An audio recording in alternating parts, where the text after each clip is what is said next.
Galing, galing. Kumusta na kayo ni Charlie? Maiba lang ako. It's been good po. Kasama ko po siya last time. Kailan ka niya sinagot? Huh?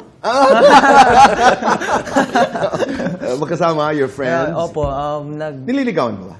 di pa po. We're Hindi very pa. close friends. You're very, very close friends, and that's good. Yeah. Pero Roy, maiba lang ako ng usapan. Bakit ayaw mo pumasok si Anton sa PBB? Yun ang balita dati. Oo, dati hindi ko alam. Dahil? Boy. Hindi ko alam, boy, talaga kung anong mangyayari sa kanya. Matagal na. Kasi ayokong matagal New Year? Christmas wala ka sa amin? Ayun. Sandali lang.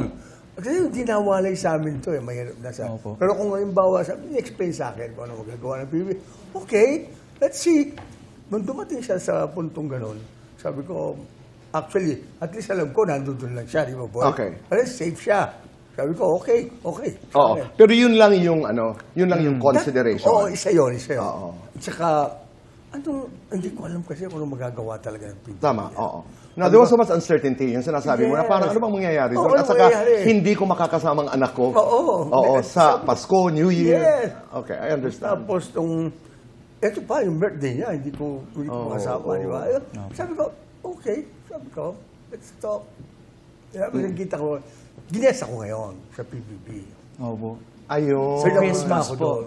Okay. On Christmas, sabi ko. So you didn't miss that moment to be with your son. Okay siya, okay naman. At saka valid naman yung dahilan. At Valid may naman. nangyari naman sa PBB sa kanya. Tapos, Marami. yeah. Di ba? Sobrang dami. Yeah, thank you so much. Kasama ko po kayo sa journey ko na Maraming salamat. Malaki. Boy, salamat. Maraming Thank you, salamat. sobra.